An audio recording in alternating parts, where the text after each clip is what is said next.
Don Dodge is infamous, notorious in Silicon Valley. He's the developer relations guy who got fired by Microsoft and ended up at Google. And he can perhaps thank Mike Arrington for the whole business. Don, tell me more about what happened. Well, that was a while ago. It was 3 years ago. I got fired, basically, and it was a total surprise to me. And Mike Arrington called me on that day and said, "Hey, Don, is this a joke? Is this real?" And I said, yeah, it's real. And Mike was outraged. He was more outraged than you, right? He was more outraged than I was. I was like, okay, things happen, you know, life goes on. And I had to try to calm Mike down so that he wouldn't tear Microsoft apart. But as it was, that article that he wrote about me being fired is probably the reason that I was hired at Google just a couple days later. So thank you, Mike Arrington.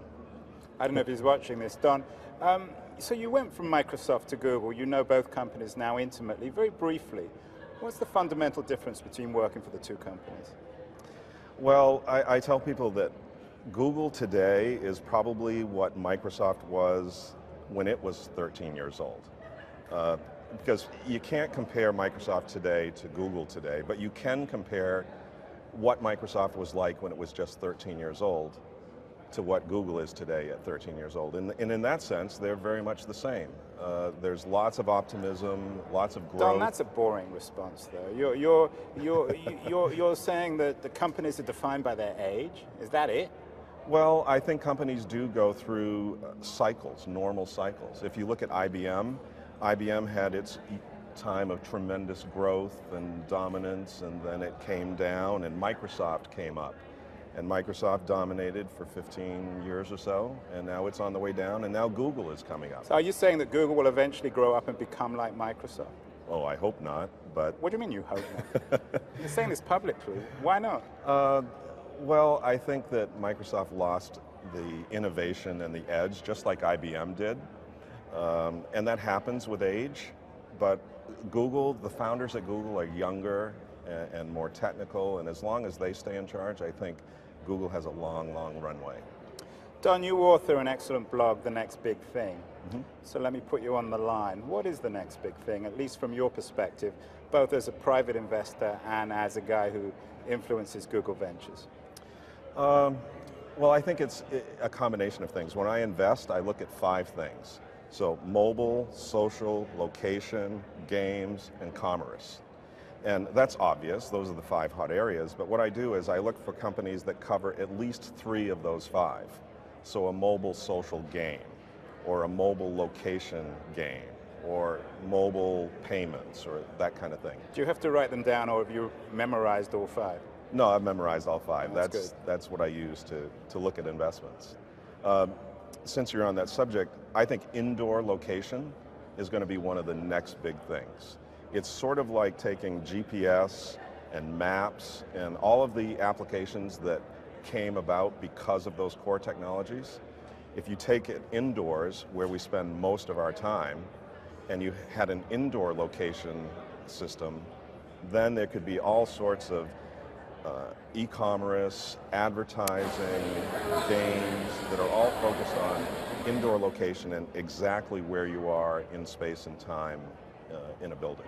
So this is essentially a shopping app. I'm in Safeway, I'm in Whole Foods, they know where I am. So I'm in the broccoli department, they give me a special offer. Is that what you're talking about? Right, because of smartphones and the location awareness that they have, it would know that you're in aisle 6 of the supermarket and offer you a coupon or an ad.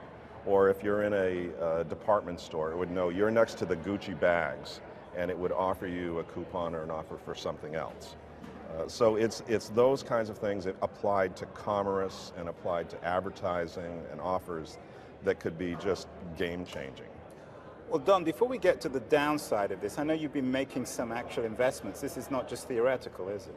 Yeah, I'm in 24 companies now. 24 all in location, indoor location? No. 24 investments. But in this particular area, where have you made investments? And this has been fairly recent, right? Yes, yeah, this is recent. There's 2 or 3 that I've made recently. One of them is called Wi-Fi Slam. And Wi-Fi Slam uses Wi-Fi signal loss to triangulate where you are inside a building, and they're accurate within 1 meter. So it's a pretty significant core foundational So it's a technology. platform. It's a platform. Sort of like a GPS platform or a check-in kind of platform, but for location. And then application developers will build retail apps or commerce apps or advertising apps or games on top of this platform. So this really does change not only e-commerce, but also physical commerce. It has the potential to do that, yes. Isn't it inevitable? Yes, the only question is how fast it happens. But with the advent of smartphones and over half the population having smartphones, imagine what happens if you put your grocery list on your smartphone. And then it can tell you where is the best price for those products. And it will map out your travel through the supermarket to exactly where these things are. Or extend that to your shopping list for fashion or for cars or Home Depot or anything. It can have some pretty significant impacts. And it must have a radical impact on credit card companies, on banks, on new services like Square. Yeah, I think it's sort of like maps and GPS when that first came out. I don't think even they anticipated all the applications that would be built using GPS technology or using map technology. I think the same thing is going to happen with indoor location, where there's just so many applications that could happen and we can't predict all of them. Is this the best thing that's happened to retail since the invention of the internet? And not that the invention of the internet was actually good for retail, at least physical retail. Yeah, the web has changed retail forever, and it's certainly going that way. And then when you get mobile payments, so you can pay for things on your mobile phone, and then you add onto that location and precise location indoors, those are pretty significant changes. Well, finally, Don, very briefly, the privacy problem here is huge, isn't it? Yes and no. I mean, there are ways to do this that protect privacy and opt-in and those sorts of things. So it's not a big thing, but it can be handled quite It seems to me one more good reason why we shouldn't give our kids smartphones. Well, I don't know. On the other hand, if you're at Disney World or you're in a park or you're in a big shopping mall and your kids have a smartphone, you can know exactly where they are on a map, plotted on a map, so you know exactly where they are at all times. I think that's a pretty good thing. Well, perhaps. I'm not so sure about that. But Don Dodge, thanks so much. Now we are off to Lena, who is interviewing David Sachs of Yammer.